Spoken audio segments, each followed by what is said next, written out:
Esta es la actividad técnica número 2 que trata sobre el retardo de transmisión y el retardo de propagación, así como el uso de del código tipo AWK. Para la primera parte de la actividad tenemos el, las applets de retardo y de transmisión y de propagación. La primera pregunta fue bajo qué circunstancias el inicio del paquete alcanza al receptor antes de que su transmisión se haya completado. Esto podemos ver que sucede cuando el retardo de transmisión es más grande que el de propagación. Esto quiere decir que si que el paquete todavía no termina de enviarse desde el servidor emisor, cuando ya está llegando al receptor. Para ejemplificar esto, pues pusimos los parámetros de D igual a 10 kilómetros, R igual a 2 megabits por segundo y S la velocidad de la luz, 2.8 por 10 a la 8 metros sobre segundo, y el tamaño del paquete de 500 bytes en el applet que simula este proceso. Aquí podemos ver que pues efectivamente el paquete ya llegó al receptor y todavía no termina de enviarse a partir del emisor. Entonces, vemos que su retardo de propagación es mucho menor que el retardo de transmisión. La segunda pregunta es qué relación entre el retardo de transmisión y el retardo de propagación permitiría que el paquete ocupara enteramente el enlace. Es decir, que el primer bit del paquete se encuentre justo llegando al otro extremo del enlace y que el último bit haya apenas abandonado el transmisión. Pues para que esto ocurra debemos de tener tiempos de propagación y de transmisión aproximadamente iguales o iguales. Este, para ejemplificarlo, pues igual pusimos en el applet los parámetros de una distancia de 116 kilómetros, una, tasa de 20 megabits por segundo, la velocidad de la luz y el tamaño del paquete, que en este caso es de 1 kilobyte. Igual corrimos la simulación y pues podemos ver que cuando llega al receptor, el emisor tarda, ya envió por completo el paquete. Igual aquí lo podemos ver porque el retardo de propagación nos indica que es de 0.410 milisegundos, mientras que el retardo total es de 0.820 milisegundos, que es exactamente el doble.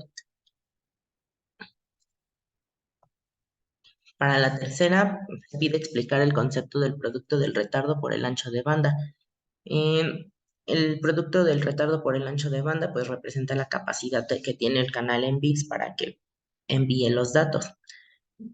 Para el caso anterior, igual se pide que se calcule el ancho de cada bit en metros. Pues si calculamos el producto del retardo por el ancho de banda para el inciso anterior, tenemos una tasa de 20 megabits por segundo y un retardo de propagación de 410 milisegundos, lo que nos indica que en el canal caben 8200 bits, que es aproximadamente 1 kilobyte, que fue lo que se utilizó en la simulación.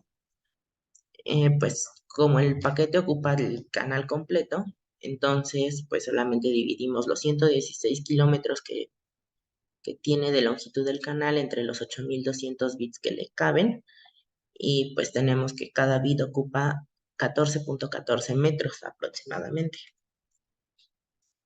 Para la segunda parte se utiliza una applet de fila de espera y de pérdidas que nos ejemplifica cómo sería la el retardo de la lista de espera, fila de espera. La primera pregunta de esta parte dice en qué casos no se forma una fila de espera. Pues esto es cuando la tasa de servicio es muy pequeña, o sea que la tasa de emisión pues es más grande, es menor que la tasa de transmisión. Para esto simulamos igual con 500 paquetes por segundo para la tasa de emisión y 1000 paquetes por segundo para la tasa de transmisión. Cuando lo simulamos, pues vemos que para empezar, pues los paquetes van muy lento, llegan a la fila de espera, ahí tienen un retardo aleatorio que pues ya después los va transmitiendo. Y pues vemos que efectivamente no se forma una lista de espera, a pesar de que tienen un retardo pequeño, pues no les da el tiempo suficiente para que se acumulen ahí los paquetes.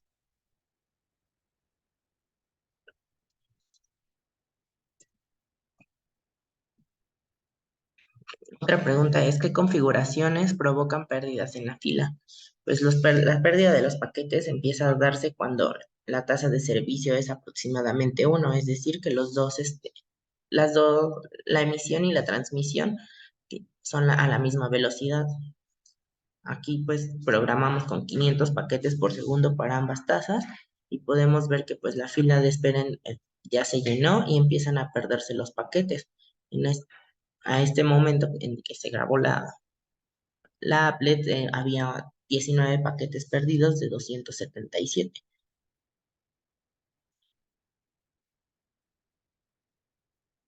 Em, Otra es, ¿para qué caso el retardo de los paquetes en la fila de espera tiende a infinito?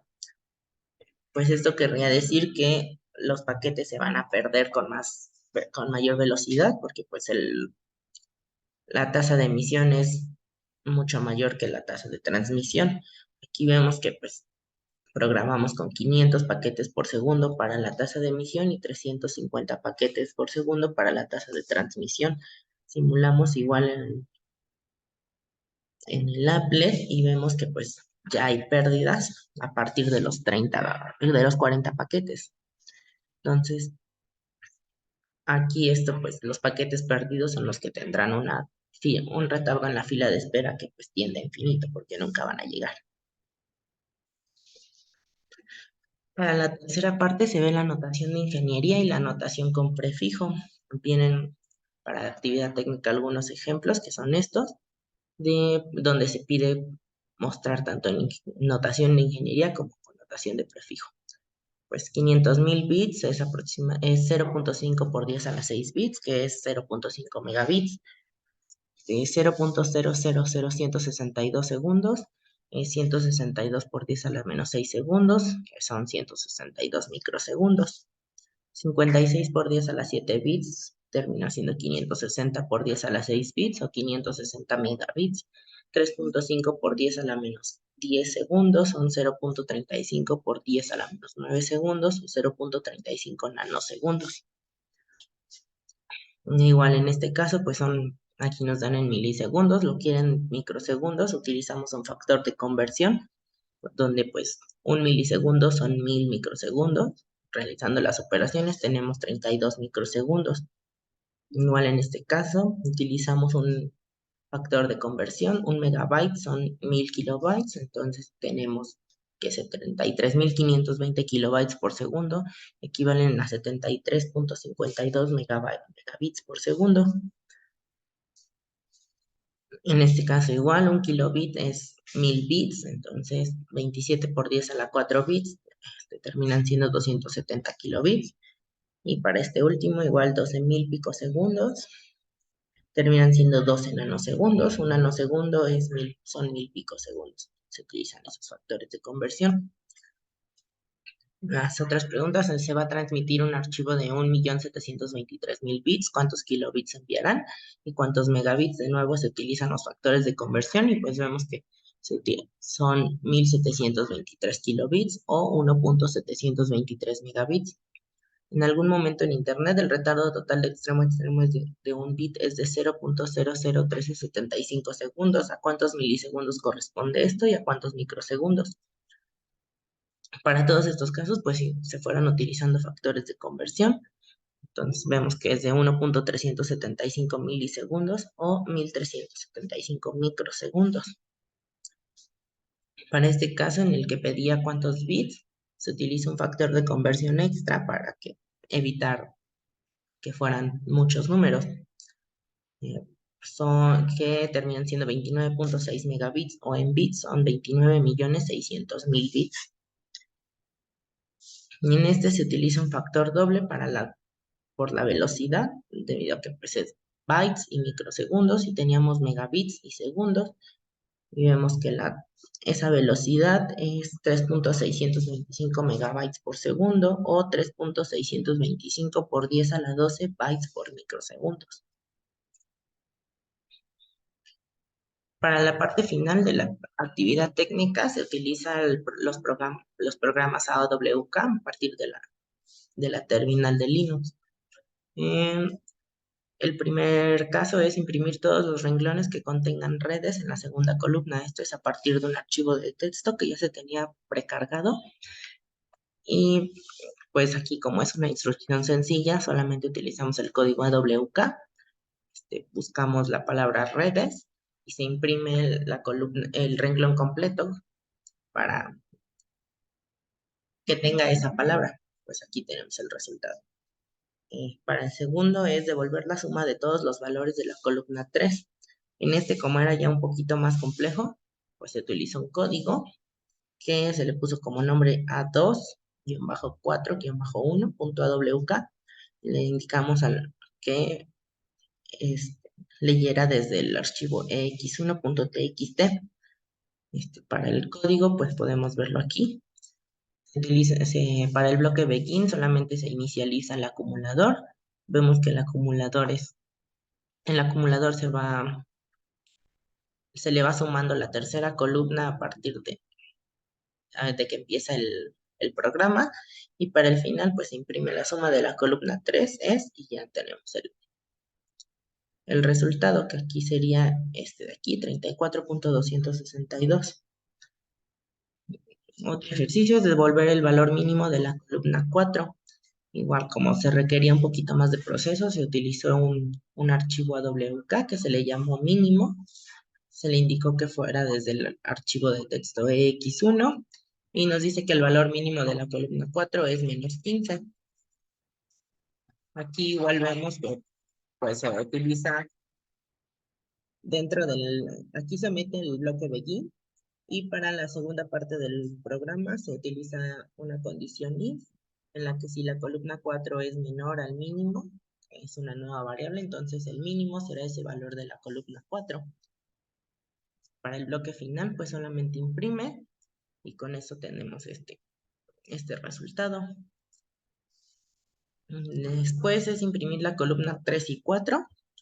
Se utilizó un código AWK que se llamó col34, que consistió en este bloque solamente de instrucciones en donde se imprimía la columna 3, se imprimía un tabulador y la columna 4 y un salto de línea para que pudiéramos ver la siguiente. Y este es nuestro resultado. Para imprimir los renglones que contengan C en la columna 1, lo hicimos de nuevo desde la terminal de Linux. Se buscó C, el carácter se completó y le indicamos que imprimiera el renglón. Y pues aquí tenemos el resultado. Imprimir la suma de los elementos de la columna 3 y la columna 4. De nuevo utilizamos un archivo AWK donde nos diera la suma del 3 y la suma del 4. La suma de 3 es 34.262 y de la columna 4 es -46. El archivo lo podemos ver aquí. Inicializa los sumadores en el bloque begin. Para el cuerpo, pues va aumentando conforme va avanzando cada renglón. Y para la parte final solamente imprime cuál es la suma de la columna 3 y la de la columna 4. Y por último, imprimir el promedio de la suma de la columna 3 más la columna 4.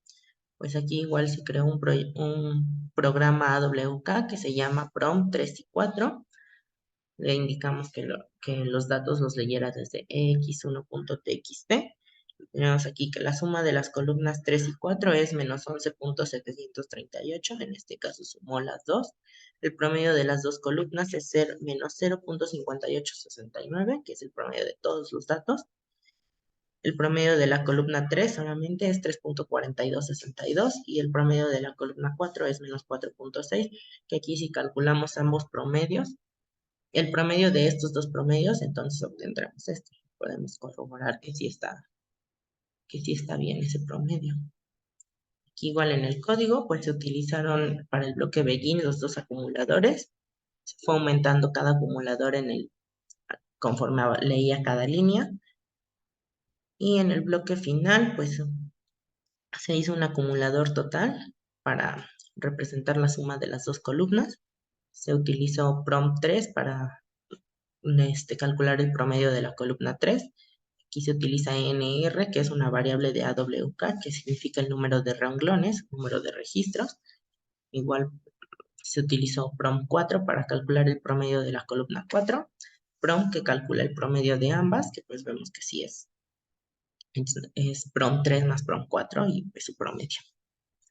Y pues ya solamente desplegamos los datos con estas otras instrucciones. Pues sería todo. Gracias.